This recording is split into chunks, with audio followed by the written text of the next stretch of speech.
ഷിരൂരിൽ തിരച്ചിൽ നാളെ തന്നെ തുടങ്ങാനാകുമെന്നാണ് കാർവാർ MLA സതീഷ് സെയിൽ പറയുന്നത്. ഇപ്പോൾ അടിയൊഴുക്ക് ഗംഗാവലി പുഴയിലെ അടിയൊഴുക്ക് കുറഞ്ഞിരിക്കുന്നു. അത് തെരച്ചിലിന് അനുകൂലമായ ഒരു സമയമാണെന്ന് പറയുന്നു. 2 നോട്ടാണ് ഇപ്പോൾ തെരച്ചിലിന് അനുകൂലമായ അടിയൊഴുക്ക് എന്ന് തന്നെയാണ് പറയുന്നത്. നമുക്കറിയാം നേവിയുടെ സ്കൂബ ഡൈവിംഗ് സംഘം മുൻപ് തിരച്ചിൽ നടത്തിയപ്പോഴെല്ലാം തന്നെ 6 നോട്ടും 7 നോട്ടും ഒക്കെ നോട്ടിക്കൽ മൈലും ഒക്കെ ആയിരുന്നു അടിയൊഴുക്കുണ്ടായിരുന്നത്. എന്നാൽ ഇപ്പോൾ കാലാവസ്ഥ തീർത്തും അനുകൂലമായ സമയമാണ്. അതുകൊണ്ട് തന്നെ സാധ്യമായതെല്ലാം ചെയ്യും എന്നാണ് സതീഷ് സെയിൽ MLA പറയുന്നത്. AK അഭിലാഷ് ഉണ്ട് ഷിരൂരിൽ വിവരങ്ങളുമായി.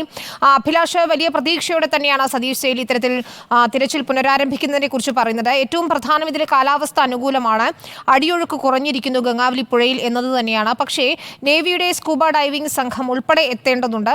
അക്കാര്യത്തിൽ ഒരു സ്ഥിരീകരണം ഉണ്ടാവേണ്ടതുണ്ട്. ഈശ്വർ മാൽപേയ്ക്ക് ഇതിൽ പുഴയിൽ ഇറങ്ങാനുള്ള അനുമതി ഇതുവരെ നൽകിയിട്ടുമില്ല. ആ സാഹചര്യത്തിൽ ഏത് രീതിയിലുള്ള തിരച്ചിലായിരിക്കും നടക്കുക എന്നതിൽ ഒരു വ്യക്തത വന്നിട്ടുണ്ടോ?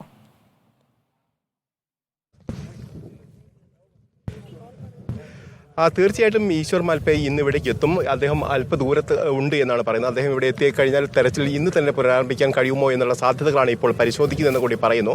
അതോടൊപ്പം തന്നെ നാളെ NDRFിൻ്റെയും SDRFിൻ്റെയും മറ്റ് സേനാ വിഭാഗങ്ങളുടെയും ഒക്കെ പിന്തുണ അഭ്യർത്ഥിച്ചിട്ടുണ്ട്. നാളെ ഈ പൂർണ്ണ രീതിയിലുള്ള ഒരു തെരച്ചിലേക്ക് പോകാൻ കഴിയുമെന്നുള്ള പ്രതീക്ഷ തന്നെയാണ് ഇപ്പോൾ സതീഷ് സേനി പറയുന്നത്. അതോടൊപ്പം തന്നെ ആവശ്യമുള്ള ഉപകരണങ്ങളടക്കം ഇവിടെ എത്തിച്ച് പരിശോധന പൂർത്തീകരിക്കാനുള്ള ഒരു നീക്കമാണ് ഇപ്പോൾ നടക്കുന്നത്.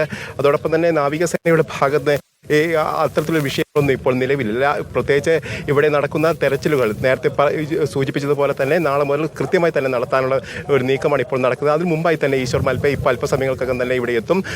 ഇപ്പോൾ സാധ്യത ഏതൊക്കെ തരത്തിലുള്ള സാധ്യതയാണ് തെരച്ചിലുള്ളത് എന്ന് പരിശോധിക്കുക കൂടിയാണ് ഇപ്പോൾ ചെയ്തത്. അതോടൊപ്പം തന്നെ AK അഷ്റഫ് MLA അടക്കമുള്ള ആളുകൾ ഇവിടെ